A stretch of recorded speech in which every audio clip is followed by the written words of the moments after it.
Hi everyone, you're welcome to my YouTube channel today. What we want to do today is to look at how to use artificial intelligence, how to use AI for literature review. Many people have asked me this question a good number of times, and I just first wait a minute, why don't I do a 5 minutes video to explain this concept? And I went through all the existing YouTube videos. I couldn't see any related one, and that's what I want to give you this very quick tip. I'll be glad that you are here. So the first thing we want to do is to wait till the end, and let's go to ChatGPT. I believe you already know how to use ChatGPT. You open your ChatGPT. I'm not going to use multiple AI tools. Other videos I've used multiple AI tools, which I'm not going to begin to talk about. But straight away, I want to concentrate on using ChatGPT to achieve this purpose.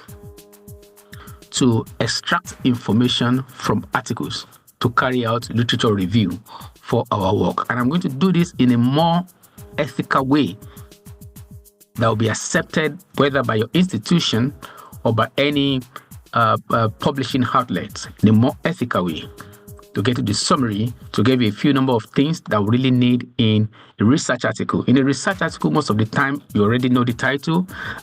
Some of the things you want to extract from a research article have to do with, you want to know the research problem. You also probably want to know the objectives or the hypothesis set. You want to know some of the sample size.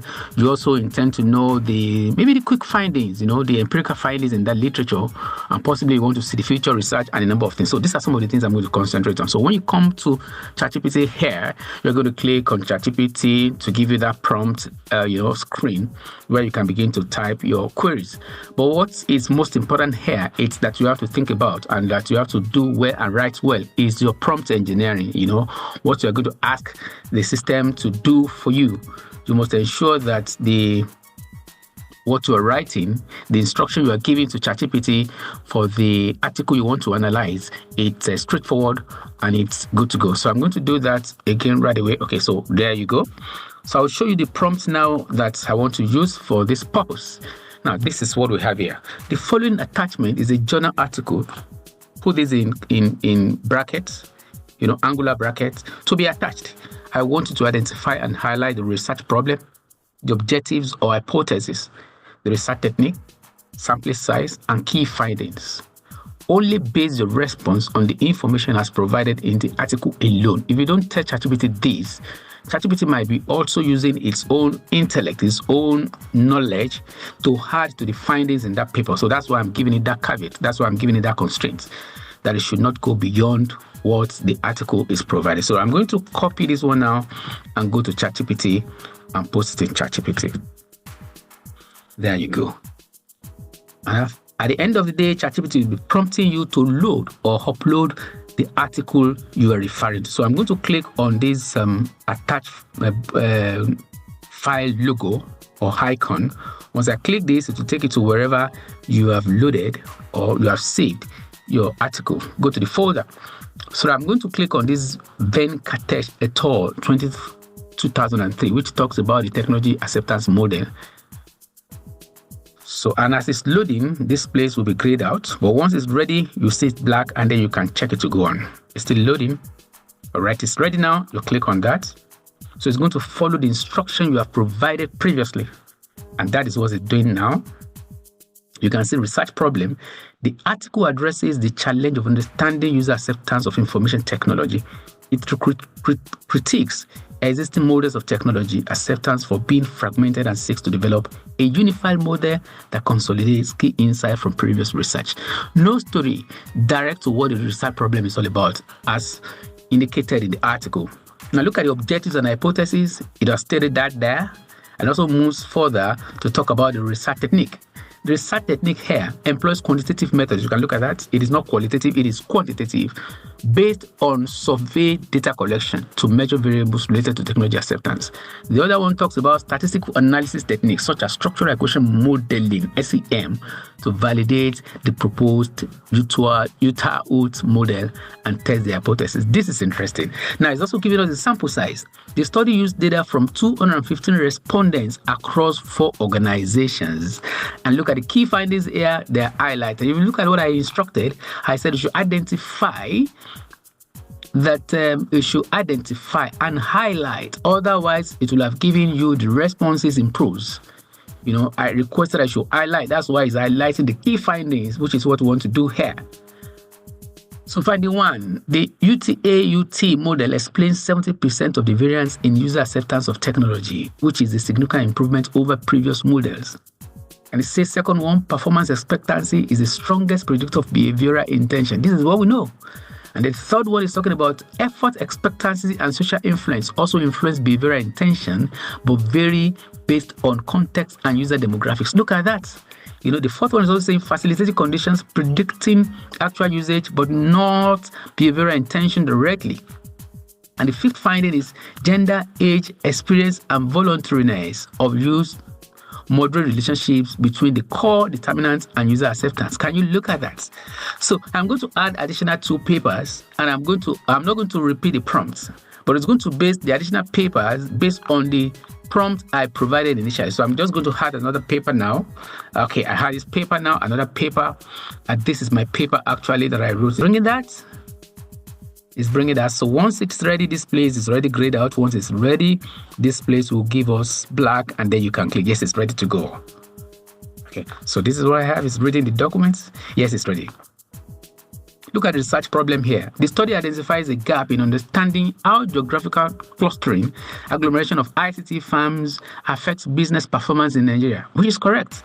Existing research on Nigerian ICT clusters is outdated and limited to specific locations, necessitating a broader, updated investigation. That was the need for that research. And look at the objectives. Number 1, to identify the factors influencing business performance among agglomerated ICT firms in Nigeria, which is correct. And also to examine whether the location of clusters impacts business performance. Excellent.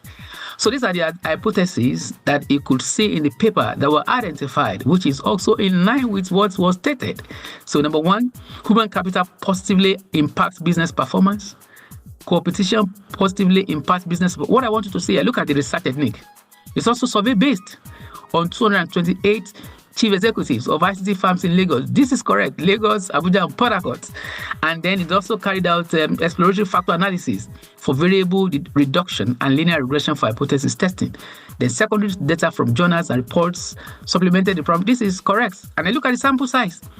The study originally targeted 400 farms, but achieved a response rate of 20 to 28 farms, which is correct, representing a return rate of 57%. Can you see that? Now, look at the key findings here. The key findings are stated here: human capital, availability of skill-enabled and skill development programs, competition, resource sharing, outsourcing.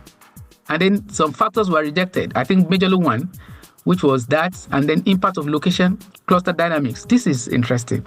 So now what I want to do now is maybe if let me attempt to, what I want to do now is to, we have achieved this purpose, and that's what we want to do. But I think I want the AI to place them side by side. Let me say tabulate the outputs. Let me just say outputs. I want you to put this in tables for me. Let us see what we're going to have. Tabulate the outputs, or tabulate the outputs of the paper. If you like, can you see that? It's doing this. Can you see research problem, objectives, hypothesis, research technique, and all of that? It's giving me for that particular paper. So I'm going to ask it to also do it for this. Do this for the 2 articles. Need it for the last article, but I actually wanted to do the tabulation for the 2 articles. So that's what we have. It's doing it for this one as well, separately. So I'm going to ask it now. Okay. That's only for the first one here. That's a summary here. And it's only for the second one, that's a summary here. But I'm going to ask it now to put the 2 articles side by side, arrange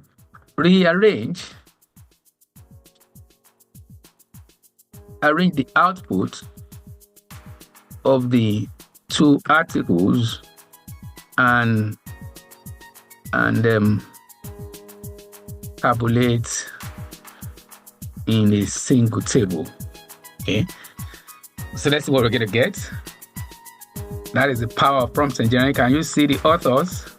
See Venkatesh here, 2003. See Aule here, 2002. Can you see? So the research problem is here for this Venkatesh, and the research problem is here for Aule 2022. So look at your objectives side by side, the hypothesis side by side, the research problem on this one on this side, the sample size there, the sample size there, the sample size there, the sample size there. So what you just need to do now is, if you like, copy this one and paste in your document and edit appropriately. Ensure you use it ethically. And this is what I said AI can do for you. AI has come to stay. So if this is your first time of coming to our YouTube channel, you have to subscribe to the YouTube channel for all that videos that I'm going to be posting in the next few days, and anytime I also post my video, so that you can be the first to see it. Also click on notification button as well, so that you can have this can come to you on your fingertips. Thank you. Make sure you click on the YouTube video if you like it, and also recommend this video for others as well. Okay, thank you. If you like this video, click on it and share with others. Cheers, and come back again later. Thank you. Bye.